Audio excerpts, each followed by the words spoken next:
Bismillahirrahmanirrahim. Assalamualaikum warahmatullahi wabarakatuh. Waalaikumsalam warahmatullahi wabarakatuh. Selamat malam, Ayah. Selamat malam, Pak Sugeng.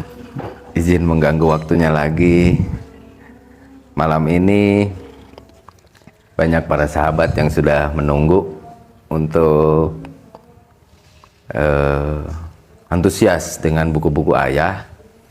Tapi mereka kan masih bertanya-tanya, sebaiknya buku-buku Ayah ini bagusnya sih kalau menurut saya borong langsung ya. Cuman ya beliaunya pengen mendapat tuntunan, pengen mendapat bocoran ya. Bocoran dari buku-buku Ayah yang keren-keren ini. Saya sendiri belum membaca semua sih ya. Yang terutama yang baru-baru belum sempat baca gitu. Nah, tapi para sahabat dan netizen itu untuk mendapatkan bocoran dari Ayah, kira-kira buku-buku Ayah yang berjudul Ada Apa Dengan Diriku, ada Al-Fatihah, kemudian Menjadi Manusia. Ini kan judulnya keren-keren, unik-unik gitu ya. Kemudian yang bestseller itu Hidup Yang Menakjubkan ya. Itu luar biasa ya. Sahabat dan para sahabat yang di luar sana itu yang mulai mempraktekkan buku Ayah Hidup Menakjubkan itu ternyata testimoninya keren-keren gitu ya. Nah, mungkin kita mulai ya untuk meniti ke dalam diri sebetulnya ya. Para sahabat itu dan rindunya itu dari mana sih saya harus mulai gitu ya. Mohon mungkin ya bocor-bocorannya tentang buku Ayah ini ya. Ya, baik Pak Sugeng. Saya itu menulis buku dengan niat yang paling utama adalah ingin berbagi pengalaman. Berbagi pengalaman, ya. Oleh karena itu buku saya itu memang tidak ditulis, saya tidak menulis buku banyak. Jadi ini tuh tidak banyak sebetulnya yang saya tulis Pak Sugeng. Betul ya. Karena niatnya memang bukan ingin dikenal banyak orang, ingin disebut karyanya banyak, gitu nggak penting bagi saya.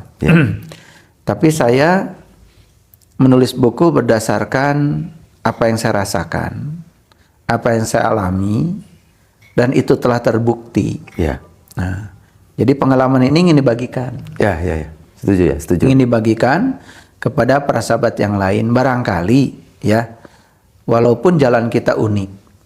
Karena setiap manusia itu jalannya berbeda kan. Ya. Tetapi setidak-tidaknya ya saya yakin apa yang saya sampaikan itu bisa menginspirasi.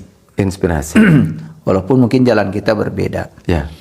Jadi saya menulis buku itu ada sejarahnya Pak Sugeng. Ya. Jadi buku pertama yang saya tulis ya itu judulnya adalah Ada Apa Dengan Diriku. Nah, sebentar. Kalau saya lihat dari judul-judul ini, sepertinya yang bagian depan ini masa-masa Ayah pencarian. Kalau menurut saya nih ya, tapi nanti mohon diluruskan. Sepertinya ini masa pencarian, kemudian setelah bertemu yang dicari, ini Ayah membagikan pengalaman waktu pencarian sehingga mendapatkan buku-buku berikutnya gitu ya. Menurut saya nih, seperti itu ya. Betul sekali Pak Sugeng. Jadi yang 5 yang di depan itu sebetulnya adalah lebih banyak pada proses perjalanan spiritual saya. Perjalanan. Kalau yang ini itu sudah hasil dari suatu perjalanan itu ternyata luar biasa. Ya. Baik efeknya terhadap, mohon maaf ya, kehidupan rumah tangga, ekonomi, gitu ya. Hubungan sosial, betul ya. Kesehatan, bahkan yang paling penting adalah peningkatan kesadaran. Makanya buku-buku yang berikutnya ini ada buku Hidup Menakjubkan. Itu saya berbagi tentang ternyata ketika kita mampu untuk menata realitas energetik kita, maka ternyata realitas fisik juga berubah dengan sendirinya. Realitas fisik itu ya semua yang berwujud ya.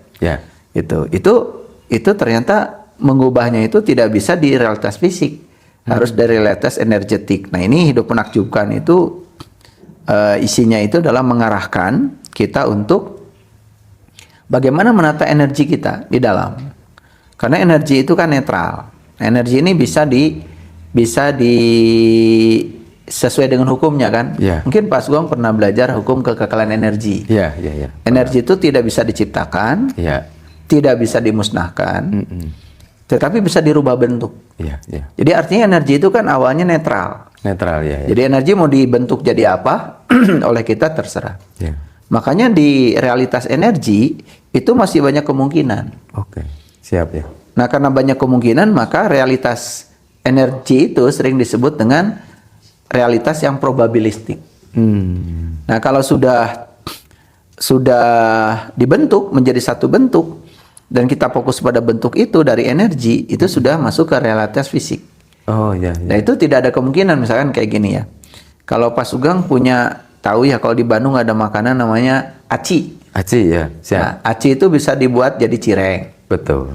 Bisa jadi cilok. Bisa jadi basreng. Macam-macam tuh. Tapi kalau sudah jadi cilok, kan kemungkinan dirubah jadi cireng, kemungkinannya kecil. Tapi kalau masih aci, bisa dibentuk menjadi masih banyak kemungkinan. Bahkan masih banyak kemungkinan lain dari makanan yang ada sekarang.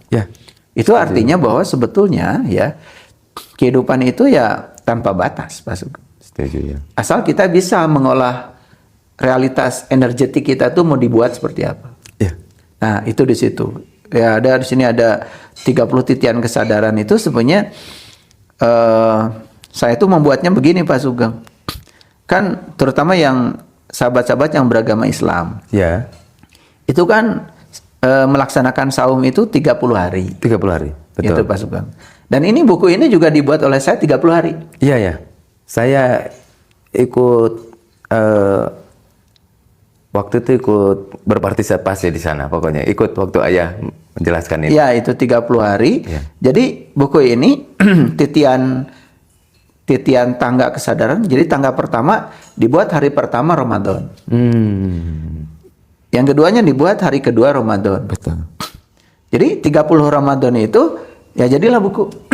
Nah, keren, harapan saya begini waktu itu. Tapi mohon maaf ini ya. Kan banyak tuh orang yang melaksanakan saum. Mohon maaf Pak Sugeng ya. Saum.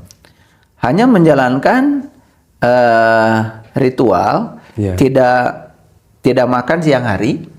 Kemudian diganti makannya malam hari. Tapi kebanyakan tidak semua tentu. Saya melihat efeknya itu kok ya dari hari ke hari itu sepertinya tidak ada efek gitu loh. Tidak. Terutama dilihat dari sudut pandang kesadaran. Betul. Itu. Nah, makanya saya tuh seperti itu cara menulis buku, Pak Sugeng. Kayaknya kalau saya coba membantu gitu. Membuat panduan gitu. Coba nih, ini kan sekarang menjelang saum nih Pak Sugeng. Saum, kan saum ini 30 hari gitu. Betul. Nah, sekarang gimana sih supaya saum itu hari pertama kesadaran apa sih yang sebetulnya harus dibangun gitu. Hari kedua kesadaran apa gitu. Sehingga sampai Idul Fitri itu paham gitu. Idul Fitri itu apa sebetulnya. Nah, itu saya tulis di buku 30 titian kesadaran. Tangga titian kesadaran. Jadi kalau saya membuat buku itu menunggu intuisi aja.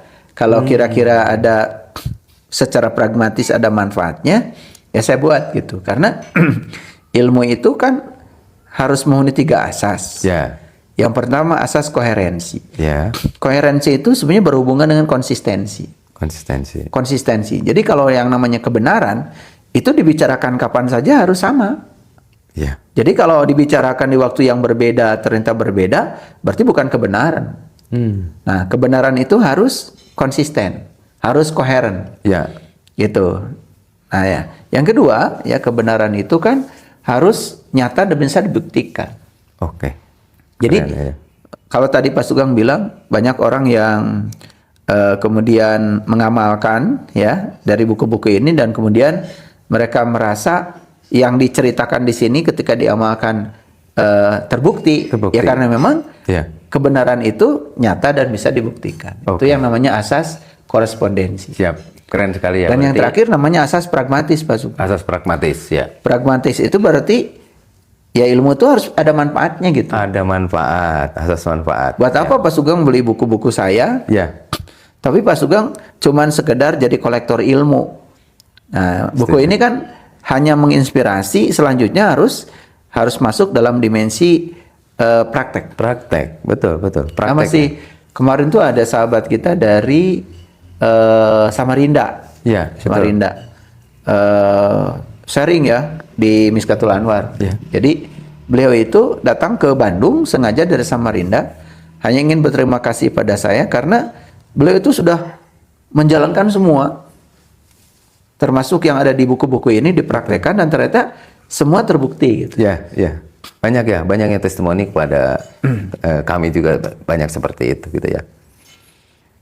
Nah, ini kan sudah mau Ramadan, mungkin para sahabat 30 titian tangga kesadaran ini sangat saya referensikan untuk dimiliki karena di sini ayah guru memberikan tuntunan minimal kita itu di setiap hari dari hari pertama sampai ketemu Idul Fitri para sahabat akan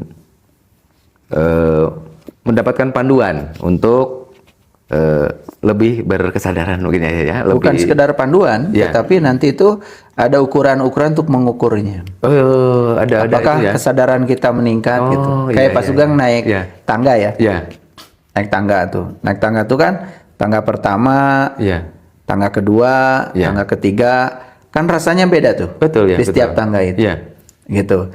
Sehingga ketika kita sudah melewati tangga-tangga itu, ya ada kesadaran bahwa kita sudah melewati tangga itu. Baik ayah. Nah di sini ada ukuran-ukurannya untuk mengukur. Nah, kesadaran apa? Luar biasa. Itu. Jangan sampai cuman berangan-angan aja. Nanti saya dapat pahala gitu. Gitu. Itu ada ukurannya Pak Sugeng. Betul ayah. Contoh misalkan gini ya. Orang kan biasanya kalau Idul Fitri kan biasanya sibuk apa tuh pas Sugeng Idul Fitri? Wah, itu udah pasti ada yang sibuk memasak, ada yang sibuk persiapan mudik. Wah, sibuk cari baju baru ya. Wah, itu udah biasanya dari tahun ke tahun kegiatan rutinitasnya seperti itu ya. Ya coba sekarang Idul Fitri yang sekarang nih yang akan kita jalani. Ya. Boleh masak, tapi coba masak bukan hanya membuat makanan buat fisik. Iya. Kita juga harus memasak juga sama. Memasak, membuat makanan buat nutrisi jiwa kita. Tuhan, ya. Gimana sih cara memasaknya kan? Mungkin beda dimensi kan. Nah, mudik juga nggak apa-apa. Itu kan mudik itu kerinduan tubuh kita. Pak Sugeng dari mana? Saya dari Jawa Tengah ya, Wonogiri. Jawa Tengah. Nah, berarti kan Pak Sugeng ini tubuhnya itu terbuat dari air Wonogiri, udara Wonogiri, sinar matahari yang bersinar ke Wonogiri, tanahnya juga tanah Wonogiri. Makanya kan pasti karena tubuh Pak Sugeng ini akumulasi dari berbagai unsur yang ada di Wonogiri, wajar. Ada kerinduan. Tapi itu kerinduan fisik Pak Sugeng. Betul. Nah, tapi kan kalau diri sejati Pak Sugeng bukan dari Wonogiri. Betul ya. Tidak ada di Quran yang mengatakan ya sesungguhnya kamu berasal dari Wonogiri dan kembali ke Wonogiri, nggak ada. Kan sesungguhnya kamu berasal dari Allah kembali kepada Allah. Berarti kan harus sadar bahwa diri sejati Pak Sugeng bukan dari Wonogiri. Siap. Dari Allah kan.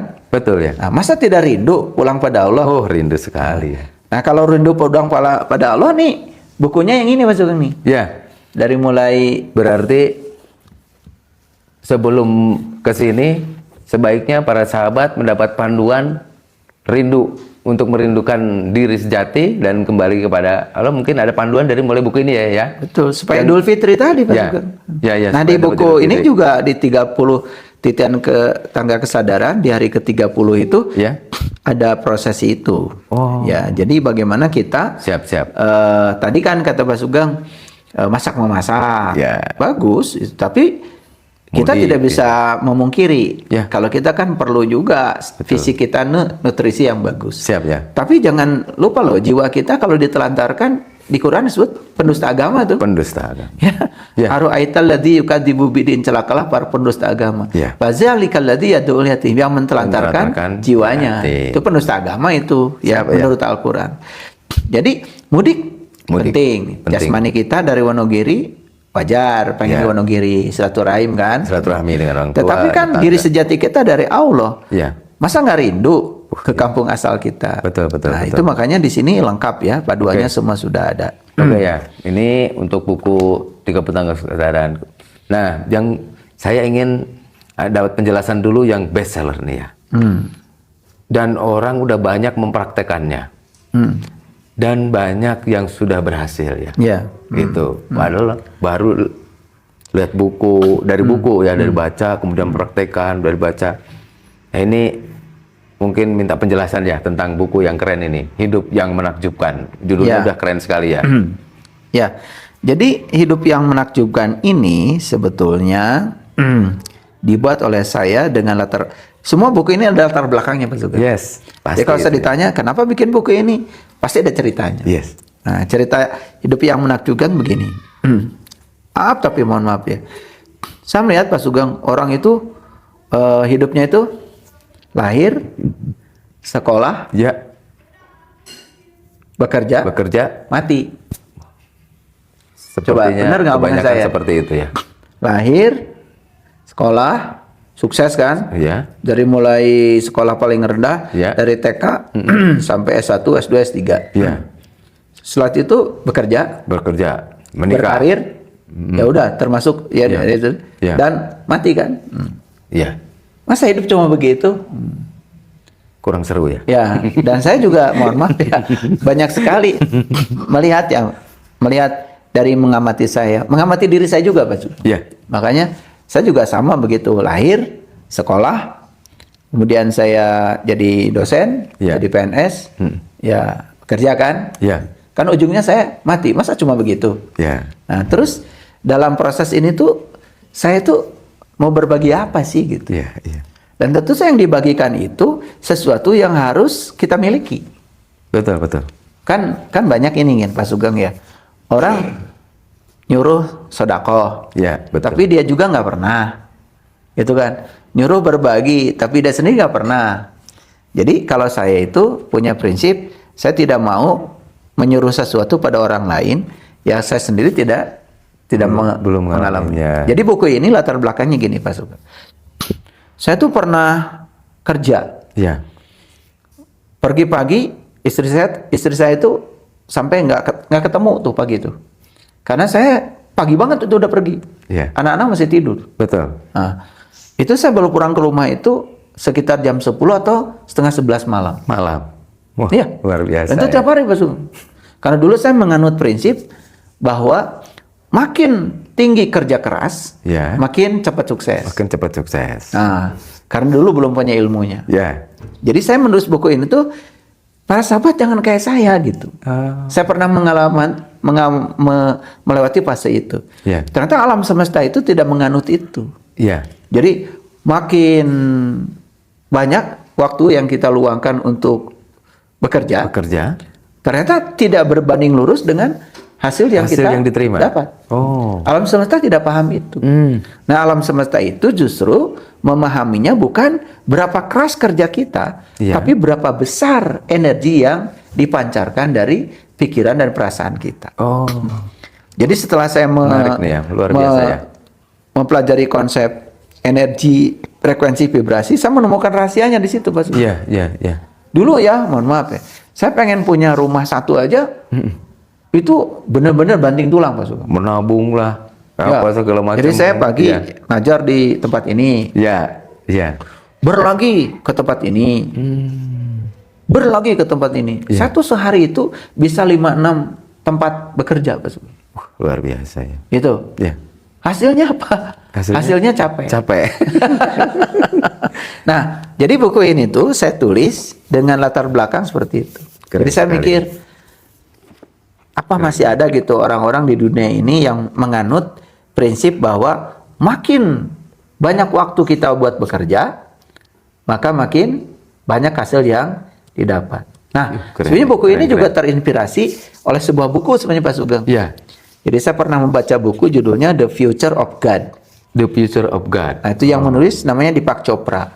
Oh, Nah, di buku The Future of God itu Deepak Chopra mengatakan ternyata kalau kita memahami hukum alam semesta, kita itu bisa menghasilkan yang banyak, tetapi dengan sedikit bekerja. bekerja. Oh, luar biasa ya. Nah, tapi saya dulu pelajari dulu Pak Sugeng buku The Future of God itu. Yeah. Ada 7 jalan hebat untuk membangun kehidupan yang hebat. Oh, Jadi saya tuh buku ini banyak inspirasi Pak Sugeng. iya, iya. Nah, jadi sebelum saya menuliskan pengalaman ini, Yeah. saya mencoba dulu mempraktekkan buku The Future of God dulu. Yang ketujuh, jalan yang ketujuh itu Yeah. salah satunya adalah ternyata alam semesta ini menganut prinsip tidak selalu kerja keras itu akan menghasilkan hasil yang banyak. Oh, Contoh gini lah Pak Sugeng. ya, Orang yang kerja di bangunan, tukang lah, ya. dia kerja jam 8 pagi. Jam 8. Kerja terus, nggak berhenti-berhenti loh. Betul ya, betul. Sampai jam 4 sore. Iya, Besok itu lagi, betul. ya. Iya. Dan mereka itu mau libur aja, libur nih hari Minggu, Minggu. itu sedih. Sedih karena tidak mendapatkan penghasilan. Karena penghasilan yang didapat hasil kerja keras itu ternyata hanya mencukupkan untuk bertahan hidup aja sehari. Iya, iya. Nah, Banyak ya, banyak makanya seperti ada itu prinsip gini, siapa yang bekerja keras, Iya. hasilnya pas. Hasilnya cuma pas. Pas. Waduh. Siapa yang bekerja cerdas, Cerdas, hasilnya pas lebih sedikit. hanya lebih sedikit ya. Lebih sedikit. Padahal sudah bekerja dengan cerdas. Cerdas, misalkan udah sekolah tinggi, Iya. udah sekolah Jabatannya tinggi, lumayan. itu lebih sedikit dari pas. Baru kerja cerdas itu namanya. Ya. Waduh. Nah, ada yang ketiga nih, Wah, namanya apa kerja ikhlas. Keren. Baru hasilnya tanpa batas. Wah, itu Tapi ya. kerja ikhlas tuh yang seperti apa? Nah, ada di buku ini. Rahasianya ada di buku ini ya. Betul. Wow, keren. Para sahabat, segera miliki buku yang keren ini. Para sahabat biar tidak kerja keras terus. Nah, di sini juga ayah mengajarkan tentang Kerja apa ikhlas. tadi? Energi apa segala macam itu ada penjelasan di sini Oh, ya, iya, ya. jelas. Untuk merubah dari itu dari getaran menjadi getaran. Betul. Jadi gini Sendiri ya, prinsipnya ya? gini Pak Ya. Sugeng. Nasib Ya, dibangun oleh apa nasib itu? Nah, urutannya gini. Pola pikir. ya, Nah, di bawah pola pikir ada namanya persepsi. ya, Di bawah persepsi ada lagi namanya emosi. ya. Di bawah emosi ada lagi namanya perilaku. Perilaku. Nah, perilaku yang diulang-ulang jadi karakter. Oh. Nah, karakter jadi nasib. Ya, Jadi nasib itu urutannya begitu. Ini ada penjelasannya di sini ya. Ada. Keren. Jadi kalau mau merubah nasib, Ya. berarti mengubah pola pikir. Pola pikir, ya. Misalkan Keren. pola pikir tentang uang, Pak Sugeng. Yes. Di situ diceritakan. Ya. Bagaimana perasaan kita terhadap uang, misalkan. Ya. Contoh gini, Pak Sugeng pernah lihat orang nggak? Kalau nggak punya uang itu dia sedih. Banyak ya. Gak punya Banyak. uang mesti rata-rata sedih. Nah, ini nih rahasia nih. Ya. Saya buka dikit, walaupun ada di situ. Ya. Kalau orang nggak punya uang, sedih, Sedih pasti ya. marah-marah, Yes. Itu imbasnya meluapkan kemana-mana itu ya. kekesalannya, Iya. meluapkan kekesalannya pada pasangannya, pada Bah, anaknya, betul. dan lain-lain kan? Setuju ya. Nah, coba sekarang, kalau Pak Sugeng jadi uang, Pak Sugeng jadi uang, Ya. ada orang sedih karena Pak Sugeng, Ya. ada orang marah karena Pak Sugeng. Hmm. Jadi Pak Sugeng itu kan jadi kambing hitam. Iya. Si orang ini mengalami itu seolah-olah hanya oleh Pak Sugeng aja. Oh. Betul ya. Bisa nggak merasakan perasaan si uang itu? Waduh. Kan uang itu energi. Iya. Nah, si uang itu, kata uang bisa begini. Loh, kok kamu marah-marah gara-gara aku? Iya. Kok kamu sedih gara-gara aku? Itu kan? Iya. Kok kamu bingung gara-gara aku? Itu kan? Nah, si uang itu jadi kambing hitam dari semua penderitaan dia. Berarti perasaan dia terhadap uang bagus atau buruk? Buruk ya. Buruk. Betul. Nah, sedangkan semua orang pasti punya perasaan itu kan? Iya. Uang tidak akan Tidak akan mau mau datang. Tertarik lah, mendekat lah. Tidak paling tertarik nggak. mendekat. Kenapa? Karena Perasaan yang dipancarkannya terhadap uang buruk. buruk. Wah, luar biasa. Ya sekarang gini aja, Pak Sugeng coba jadi uang. Ya. Terus betul, diperlakukan begitu. Iya. Nah, Pasti itu ya. itu hal-hal yang di luar pemikiran kebanyakan orang. Iya. Saya kasih di situ. Keren sekali. Keren sekali ini. Saya kasih untuk di situ. merubah itu. Untuk merubah itu. Betul. Jadi merubah perasaan tentang uang. Iya. Nah, harusnya seperti apa perasaan tentang uang? Ya, ada uang, gak ada uang, perasaan kita baik aja. Karena perasaan itu tanggung jawab kita. Iya. Jangan ditudingkan pada uang. Betul sekali. Nah, kalau perasaannya baik-baik saja, bahkan perasaan terhadap uangnya itu baik. Tidak menuduh uang sebagai sumber kesedihan, Iya. sumber kebingungan. Iya, setuju. Nah, si uangnya itu rindu dong pasti. Rindu pasti ya. Keren. Nah, Keren coba. aja buku ini. Menurut Pak Sugeng, banyak gak orang yang punya pemikiran seperti yang saya sampaikan tadi? Mayoritas seperti itu ya. Mayoritas seperti itu. Sedangkan mereka menginginkan uang. Betul. Tapi perasaan mereka terhadap uang buruk. Yes. Berlawanan nggak menurut Pak Sugeng? Berlawanan sekali itu ya. Nah, yang gitu-gitu saya luruskan. Sip, keren ya. Segera para sahabat ini dimiliki merubah persepsi atau rasa kita terhadap sesuatu supaya tertarik kepada kita. Kan nggak hanya uang ya? Oh iya. Betul. Iya. Oke, keren ya. Keren. Sama misalkan terhadap pasangan nih, maaf ya. Betul. Ingin pasangan baik sama kita. Ya. Tapi yang dibicarakan dari pasangan itu keburukannya. Betul. Harusnya kan kalau ingin pasangan baik sama kita, yang bicara itu kan kebaikannya. Oke. Jadi dalam hidup kita ini banyak yang tidak disadari nih Pak Sugeng. Iya. Tapi saya juga tidak menyangkal ya. Iya. Karena kan 95% manusia itu dikendalikan oleh alam bawah sadarnya. Jadi yang berkuasa dalam dirinya itu justru alam bawah sadarnya, bukan alam sadarnya. Iya. Nah, karena dikendalikan oleh alam bawah sadar, jadinya kan hidup dalam keadaan tidak sadar. Tidak sadar. Contoh seperti ini. Pernah lihat nggak Pak Sugeng ada orang sakit, Iya. pengen sehat, Iya. tapi dia menceritakan sakitnya terus. Banyak ya. Misalkan ketemu dengan Pak Sugeng cerita sakit, Ya. ketemu dengan orang lain cerita sakit, Iya. ketemu dengan atau bikin status lagi Banyak kan ya, sakit. status ya. Bahaya tuh banyak kan status tuh Pak Sugeng. Iya. Karena status dibaca banyak orang.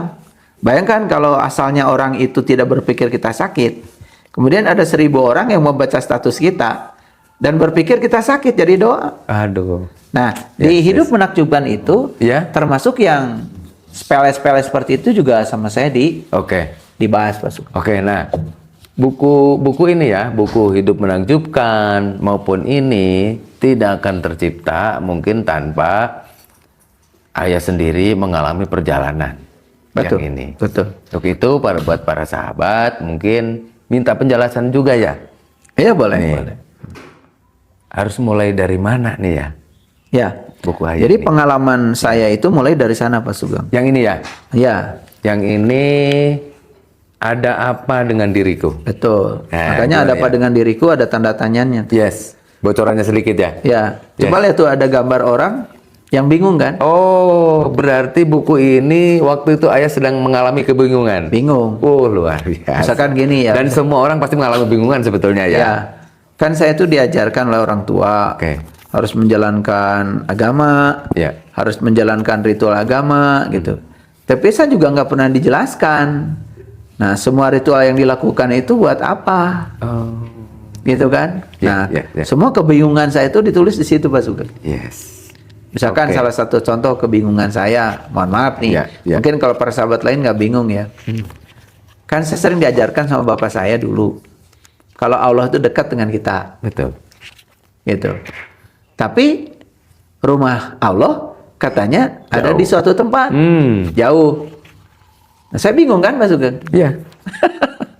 kok Allahnya dekat, tapi rumahnya jauh. Nah itu pertanyaan itu saya ungkapkan di situ. Di sini. Oh. Misalkan Oke, yang oke, lain, oke. misalkan Pak Sugeng ya, kan sering ada kata-kata gini, pokoknya kalau bulan puasa, Ya. setan itu katanya Dibelenggu. belenggu. Ya. Tapi saya lihat bulan puasa yang marah Banyak. banyak, Ya. yang nipu Banyak. Mencari yang menghujat itu, peluang juga banyak ya dari yang menghujat banyak. Bahkan Iya, saya iya. pernah hilang sepatu tuh pas Sugeng bulan puasa. bulan Ramadan. Iya. Waduh. Ya, ya. Habis Jumatan sepatu saya hilang, itu bulan puasa. Ya, ya. Nah, itu saya bingung di situ. Loh, saya pikir kalau orang sudah menjalankan ritual agama itu, dia itu terkontrol gitu ya. Ya. Sehingga tidak berani melakukan tindakan-tindakan yang semacam itu. Nah, itu ya kebingungan saya terus di situ. Di sini ya. Ya. Keren. Siap ya. Walaupun saya juga belum tahu sebenarnya jawabannya apa gitu. Itu baru makanya ada apa dengan diriku Ya. gitu. Ya, diriku di situ saya Pak Sugeng. Betul ya, betul. Ada apa dengan diri saya gitu. Ya, ya. Gitu. Jadi saya tidak menyalahkan orang lain gitu. Siapa ya? Saya menyalahkan diri saya. Ya pasti ini juga semua orang sebetulnya ada ya. Ada pertanyaan-pertanyaan itu cuman mungkin kan karena kesibukan jadi nggak dibiarkan lah. Biasanya pertanyaan-pertanyaan itu akan meluncur sebetulnya ya. Ya contoh misalkan Pak Sugeng kan ada satu kewajiban ya umat Islam sholat 5 waktu. Ya. Ya kan. Kan sholat itu di dalam Al-Quran dikatakan mengingat Allah. Ya. Nah, saya kan punya kebingungan waktu itu. Ya. Bagaimana saya bisa mengingat Allah? Ya. Kalau saya belum tahu, kan mengingat itu harus menyaksikan dulu. Ya. Setuju ya. Setuju. Nah, itu kebingungan saya itu, pokoknya disitulah numpuk di buku ada apa dengan diriku gitu. Ya, ya. Nah, Setuju, tetapi akhirnya di buku itu saya berani jujur pada diri sendiri. Inilah yang tadi sebetulnya yang mau saya tanyakan ya. Apakah modal awal untuk ya paling nggak tahu diri ini itu harus berlaku jujur itu ya? Ya, itu. Itu ya kuncinya ya. Makanya di situ kan ditulis ada satu Betul, bab. ya. Berlaku jujur pada diri sendiri. Yes. Jadi jujur tuh begini. Apakah saya ini termasuk yang tahu atau tidak tahu? Oh, ya. Harus jujur. Ya, betul. Jadi kalau tidak tahu bilang tidak tahu. Tidak tahu, betul ya. Ya toh? Yes. Kalau tahu harus bisa membuktikan kan gitu. Yes. Nah, karena banyak orang yang gini. Dia itu sebetulnya tidak tahu. Tapi dia sendiri tidak sadar kalau dirinya tidak tahu. Ya. Betul. Mungkin betul. karena ada tugas-tugas sosial ya. Ya. Misalkan harus jadi penceramah, harus jadi pimpinan ini, pimpinan itu, ya udahlah. Ya. Berlaga aja seperti orang yang tahu. Oke ya. Padahal sebenarnya dia itu tidak tahu. Cuma dia sendiri tidak sadar kalau dirinya tidak tahu. Baik. Lalu menganggap dirinya tahu. Nah, Betul. yang seperti itu Pak Sugeng. Bahayanya apa? Baik. Tidak akan pernah jadi orang yang tahu. Siap ya. Nah, Oke ya. jadi jujur pada diri sendiri itu sebetulnya jadilah orang yang tidak tahu, tapi tahu kalau dia itu tidak tahu. Keren ya. Siap. Nah, itulah yang akan menjadikan orang yang tahu. Tahu. Nah, berarti kesimpulannya buku ini dengan membaca buku ini kan pasti tidak langsung paham jati diri ya kan ya? Oh enggak. Ini kan hanya panduan Itu ya. baru jujur pada diri Yes. sendiri. Oke ya. Berarti untuk langkah berikutnya harus menemukan Al-Fatihah. Iya. Oke. Jadi kalau sudah selesai baca buku itu selanjutnya baca ini Al-Fatihah, Al-Fatihah. kunci pembuka mata qalbi. Oh. Berarti dari perjalanan sini baru ayah mendapatkan ini gitu ya? Iya. Berarti di sini kan bertemu seseorang pasti ya enggak ya? Oh iya. Yes. Jadi jadi saya setelah mempertanyakan semuanya, Iya. jadi punya pengalaman ternyata Pak Sugeng, kalau kita mempertanyakan apapun, Iya. alam semesta itu akan ngasih jawaban. Oh, keren ya. Dan jawabannya ternyata lewat peristiwa, lewat orang. Iya. Nah, akhirnya dalam pencarian saya, akhirnya saya bertemu dengan orang yang bisa membebaskan saya dari kebingungan saya sendiri. Oke. Nah, salah satunya dalam perjalanan saya untuk membebaskan dari kebingungan itu, Yes. ya saya diajarkan hakikat dari Al-Fatihah. Al-Fatihah ini. Makanya kenapa Al-Fatihah itu menjadi surat pertama kan Ya. di Al-Quran. Oke. Makanya pengalaman saya mendapatkan pengalaman di Al-Fatihah itu saya coba bagikan lagi pada para sahabat dengan buku ini. lewat buku ini. Wah, keren. Karena kalau tidak ngerti Al-Fatihah, Pak Sugeng nggak akan ngerti Al-Baqarah. Betul ya. Kan Tidak memang akan urutannya ngerti seperti itu ya. Iya. Iya.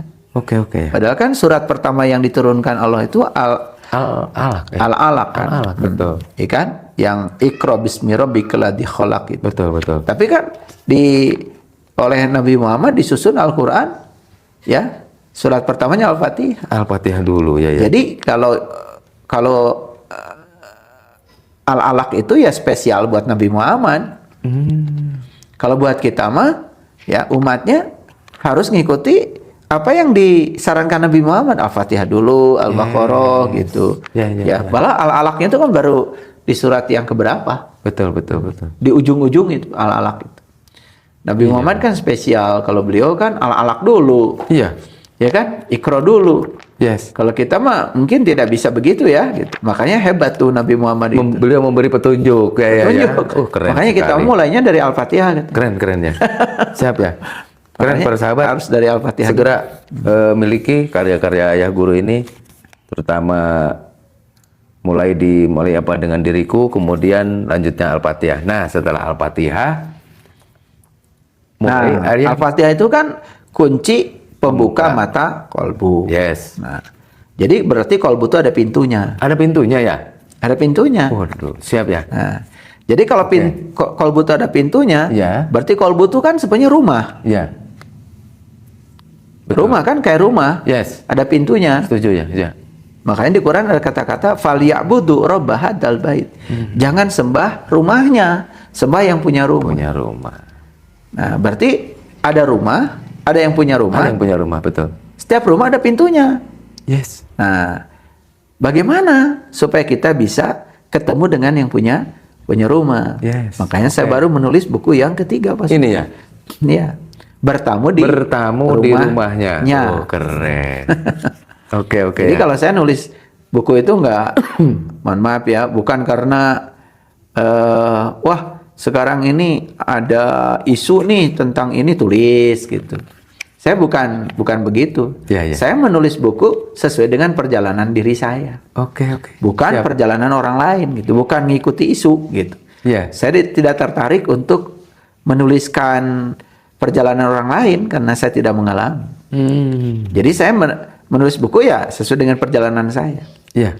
Karena saya menulis buku itu. Luar biasa ini ya. Jadi di sini panduan setelah mendapatkan Al-Fatihah, mengalami Al-Fatihah tadi, sehingga baru bisa ke buku ini. Iya. Itu buku ini kan judulnya Bertamu di Rumahnya. Ya. Bertamu berarti kita itu menjadi tamu. Di rumah siapa? Di rumah Tuhan. Nah, untuk apa sih bertemu di rumah Tuhan? Iya. Ya tentu saja bertemu di rumah Tuhan itu supaya kita bisa mengenal yang punya rumah kan.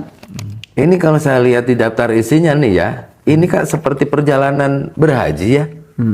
Ada laki-laki dan perempuan, melepaskan keterikatan, tawaf, sa'i, tahlul. Ya betul. Jadi saya di situ bahas tentang haji tapi secara hakikat. Yes. Kalau yang haji yang syariat kan udah banyak yang tahu. Ya. Bahkan sebelum pergi haji juga ada manasik kan. Iya betul ya. Nah, tapi saya di situ menjelaskan ya kenapa sih tawaf itu 7 putaran. Kenapa dimulainya dari suatu titik namanya Hajar Aswad. Apa sih Hajar Aswad itu? Nah, kenapa harus lewat Multazam? Kenapa harus lewat pintu Ka'bah? Kenapa harus lewat Makom Ibrahim? Kenapa harus lewat Hijr Ismail? Kenapa harus lewat Rukun Yamani? Keren. Nah, itu dijelaskan. Di sini ya. Ya di situ. Di buku Bertamu di Rumahnya. Silakan para sahabat. Itu. Ini kan banyak ya Pak Sugeng. Dan banyak-banyak bocorannya ya, biar baca. Iya. Banyak orang yang pergi haji, pergi umroh, tapi kayak robot gitu Pak Sugeng. Suruh muter-muter aja. Iya. Keren ya. Selanjutnya perjalanan berikutnya Ayah kepada buku. Ya, selanjutnya buku yang berikutnya adalah Menebus Sidratul Muntaha. Nah, jelaskan ya. Ini kalau orang awam mungkin rada-rada nangkepnya ini Sidratul Muntaha. Ya. Nah, jadi ketika kita sudah berkunjung di rumahnya, ya, tentunya bukan rumah yang fisik ya. betul, betul. Ya, di rumah sejati kita. Yes. Sehingga kita bisa menyatu dengan sang pemilik rumah. Ya. Maka kita akan mencapai kesadaran murni si pemilik rumah. Iya, iya.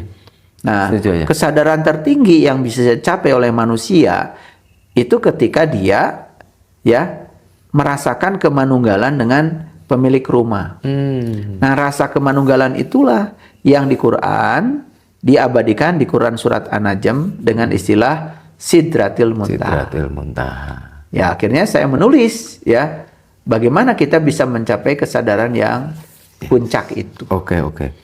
Karena kan kebanyakan yang sekarang ini ya, mohon maaf ya, penjelasan Sidratul Muntaha itu kan, mohon maaf ya, mungkin berbeda dengan disangkanya kan di mana gitu Sidratul Muntaha itu gitu loh ya. Iya. Iya. Ya itu kan berarti berlawanan dong. Kalau Sidratul Muntaha adalah suatu tempat Iya. yang adanya di tempat yang jauh, satu. Iya. Berarti Allah itu jauh. Iya, ya. Berarti Allah itu menempati tempat. Iya. Itu kan berbeda dong dengan Iya. sifat Allah yang laisa kamisli syai'un. Iya. Dia itu kan tidak seperti kita ya, terjebak oleh konsep ruang dan waktu. Betul ya. Nah, jadi sebenarnya Sidratul Muntaha itu bukan tempat.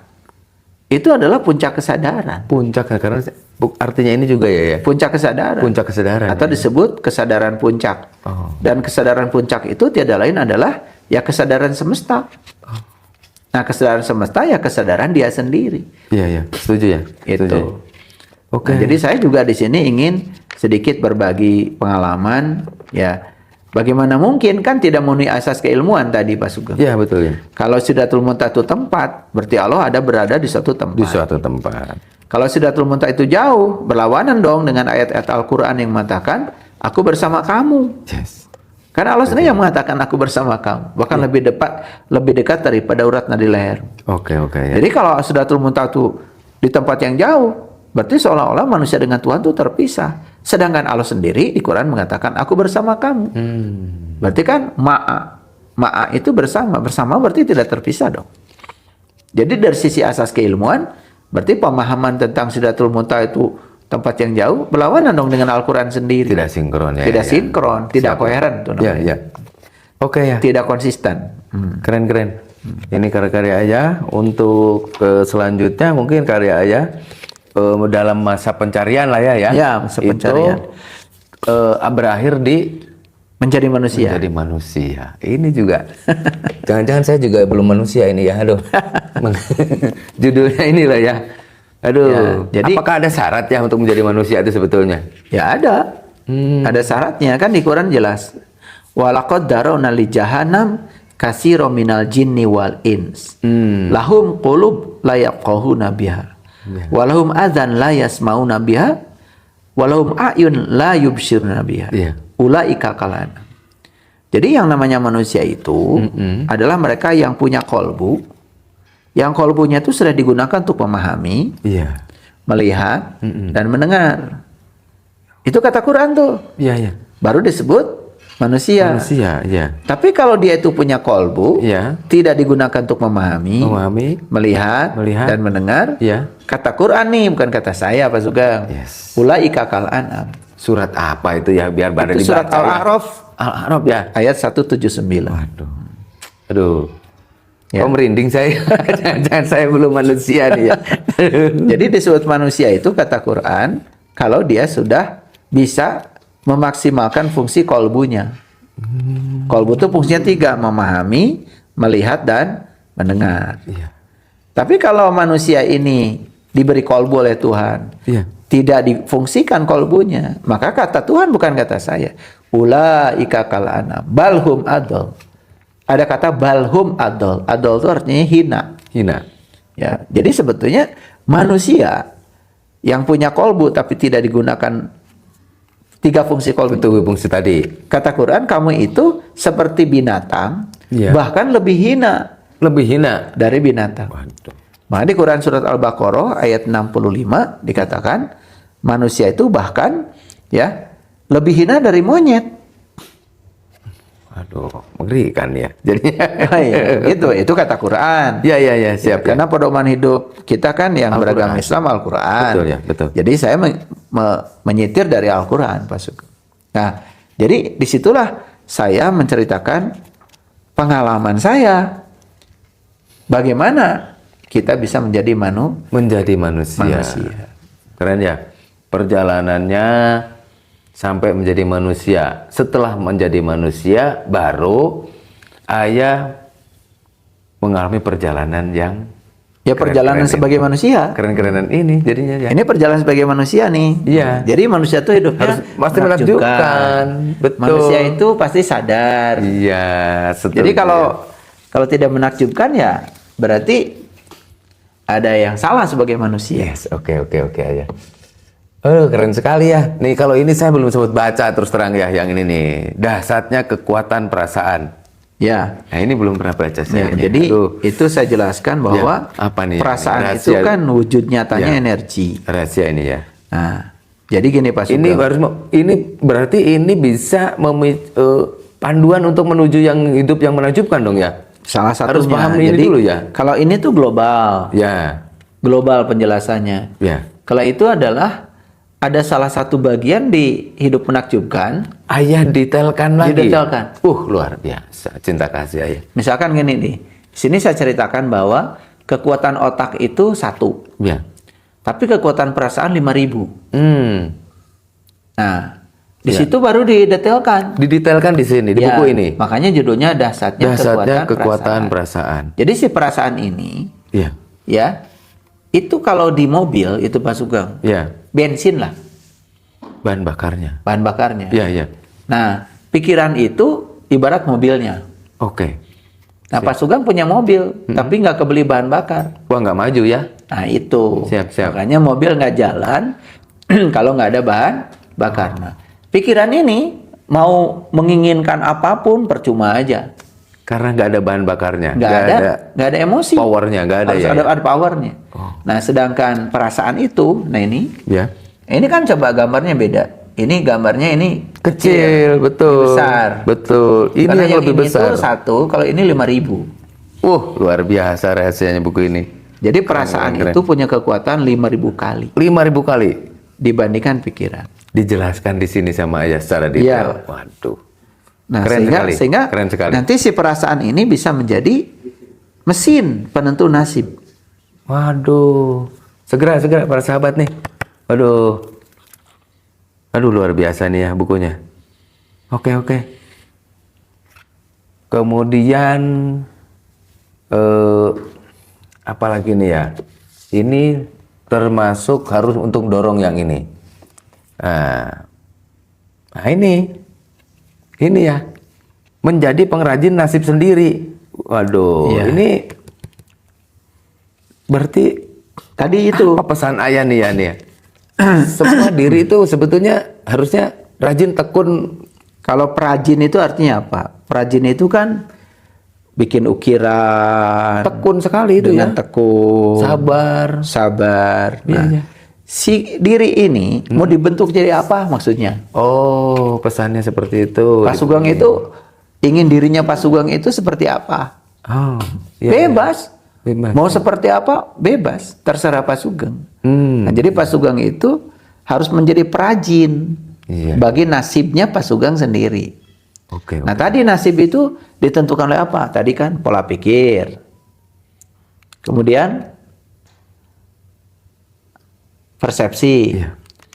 Baru emosi. Emosi, Baru perilaku. Baru karakter, baru nasib. Iya.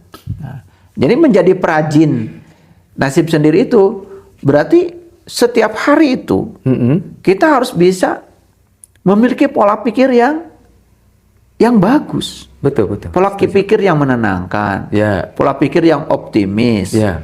Pola pikir yang dibangun oleh cinta. Kalau di buku ini saya jelaskan nih di Hidup Menakjubkan. Ya. Pola pikir itu harus didasari oleh cinta. Cinta itu adalah kekuatan positif. Cinta kekuatan positif. Betul. Oke. Nah, di situ tuh dijelaskan tentang secara detail bagaimana kita menjadi perajin. Oh, perajin itu berarti detail. Betul. Kayak orang perajin patung. Iya. ada orang perajin kain, Yes. ada orang perajin lukisan. Yes. Jadi harus si perajin itu pasti produknya itu cantik kan, indah. Cantik pasti ya karena Nah, jadi sebenarnya karya buku seni. ini isinya adalah memperindah nasib lah. Oh. Keren-keren aja, keren-keren. Aduh, luar biasa. Jangan dilewatkan juga para sahabat nih. Dan infonya malam ini mau ada diskon besar-besaran ya. Ya. Ya, kalau saya Ini tidak kalau saya senang kalau tim kreatif bisa ngasih diskon yang besar. Ya. Karena kan niat saya juga bikin buku ini memberikan manfaat yang sebesar-besarnya. Seluas-luasnya untuk Seperti masyarakat tadi ya. ya. Seperti tadi saya tidak tahan melihat penderitaan orang lain. Oh.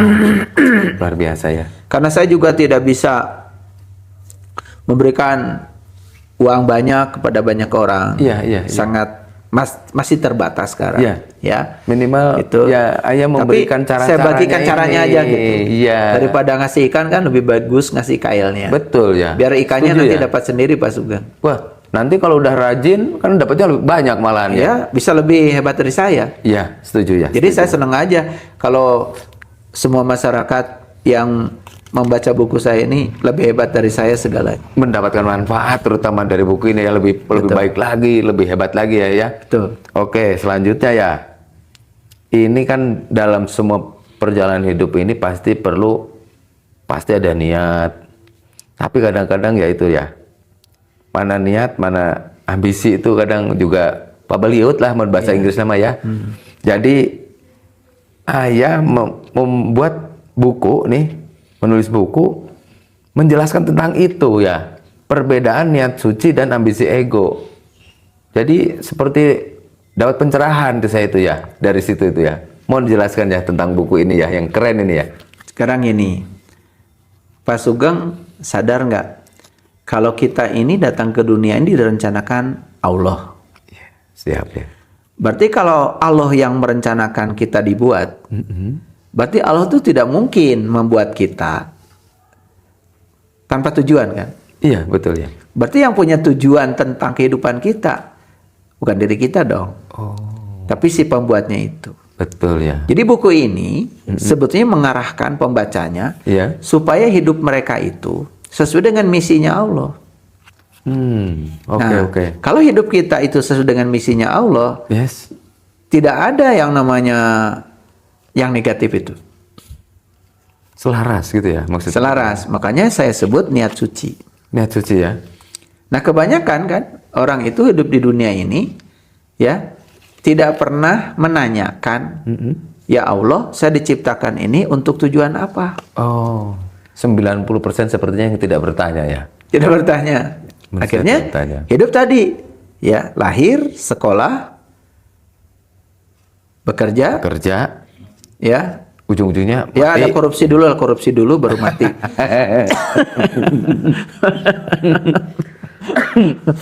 Oke ya. Karena begitu jabatannya tinggi, ada peluang kan gitu biasanya nyatut-nyatut dulu gitu, biar disebut sukses. Oke ya. Siap ya, keren.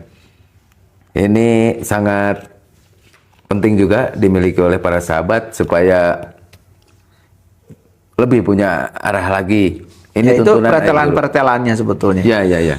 Oke ya. Jadi detail-detail dari sini, dari kesadaran itu, yaitu pretelan. Jadi kita nanti akan banyak buku yang pretelan-pretelan ini. Oke ya. Sehingga Supaya lebih detail juga ya. tematik namanya. Ya, kalau para sahabat itu yang saya alami nih ya, mungkin kan untuk membaca tebal gitu kadang kan aduh udah Tapi punya tetap duluan. kalau membaca itu harus kita dari umum Iya. ke khusus Pak Sugeng. Oke.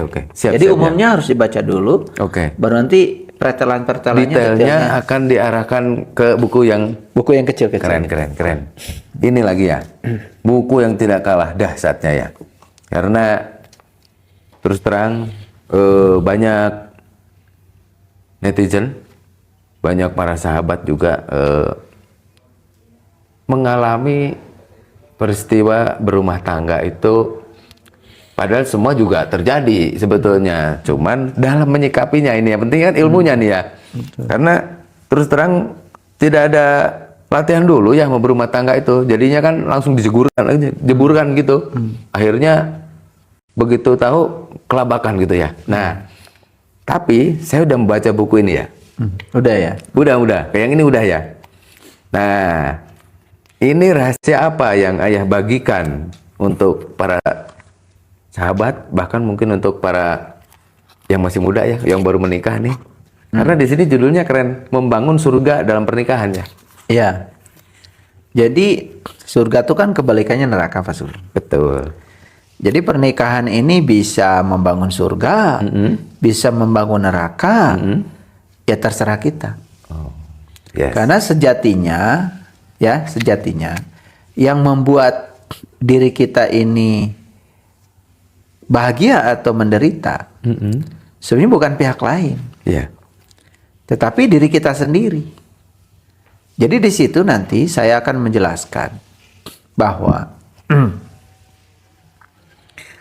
ketika kita memiliki pola pikir yang benar terhadap pasangan dan pola pikir yang benar terhadap tujuan pernikahan, apapun yang terjadi dalam pernikahan itu, itu tidak akan pernah membuat pernikahan itu menjadi padat dengan konflik. Siap. Jadi saya membagikan rahasia pengalaman saya selama berumah tangga 35 tahun. Pak. 35 tahun? Iya. Yes. Jadi buku ini dibuat 35 tahun. 35 tahun perjalanan pernikahan ayah. Betul. Jadi buku ini yang paling lama nih. Ya. Jadi kalau ditanya buku mana yang paling lama, ya ini, Membangun Surga dalam Pernikahan. Saya berani meluncurkan buku ini setelah saya ya merasakan surga itu dalam pernikahan dan mengalami langsung. Keren. Apakah di buku ini juga ayah jelaskan nih laki-laki itu seperti ini, perempuan seperti ini gitu sehingga dapat para sahabat bisa dapat memahami gitu ya. Betul. Gitu ya. Saya kan sering mengatakan gini. Saya dengan istri saya ini punya tak berhingga perbedaan. Iya. Bayangkan ya, saya punya tak berhingga perbedaan, sementara saya dengan istri saya cuma punya satu persamaan, Pak Sugeng. Satu persamaan? Cuma ada satu aja. Perbedaannya? Tak terhingga. Persamaannya cuma satu, saya dengan istri saya. Pengen tahu nggak, Pak Sugeng? Apa itu ya rasanya ya? Persamaannya? Persamaannya itu, saya dengan istri saya sama-sama sadar kalau kita berbeda. Itu aja persamaannya. Aduh. Selebihnya berbeda. Beda. Yang satu kiri, yang satu kanan. Betul. Karena kan namanya pasangan, Pak Sugeng. Pak Sugeng tahu nggak? Siap ya. Ada ulekan. Ya. Ada cobek. Ya. Kebayang nggak? Pak Sugeng itu beli ulekan dengan ulekan. Bisa jadi sambal nggak? Nggak jadi ya. Malah ngadu ya. Beradu. Atau beli cobek dengan cobek coba. Nggak bisa ya. Nggak bisa sambal ya? Nggak bisa ya. Nggak bisa bikin gulai. Ya. Nggak bisa bikin apa. Yes. Betul nggak? Betul. Ingat ya, semua produk-produk makanan itu, yang enak-enak itu karena ulekan mau berpasangan dengan cobek. Setuju ya. Coba kalau cobek nggak mau berpasangan dengan ulekan sama ulekan, cobek dengan cobek, nggak jadi sambal pasti. Oke ya. Oke ya. Ya, ini nanti mungkin saya akan nanti minta waktu ayah lagi untuk menjelaskan buku-buku yang keren ini supaya para sahabat dapat bimbingan lah arahnya yang mana. Tapi saran saya kepada para sahabat, borong. Nanti baru mengikuti penjelasan saya. Nanti beberapa kesempatan mohon izin lagi ya. Baik, sebetulnya ya setiap kali kita membahas buku ini pasti ada insight yang berbeda. Betul ya. Karena tidak mungkin kan dalam waktu sebentar ini. Iya. Hidup menakjubkan aja kalau saya bahas bisa 100 SKS itu. Yes. Oke. Ya, 100 SKS kalau dibahas. Iya betul ya. Per halaman itu ya. Oke, terima kasih ayah. Tidak mungkin semuanya ya, Pak. Iya, terima kasih. Nanti saran saya pokoknya borong dulu. Nanti ada kesempatan ayah pasti akan menjelaskan secara live seperti ini. Keren lagi. Terima kasih ayah. Ya, terima kasih. sama-sama. Assalamualaikum warahmatullahi wabarakatuh.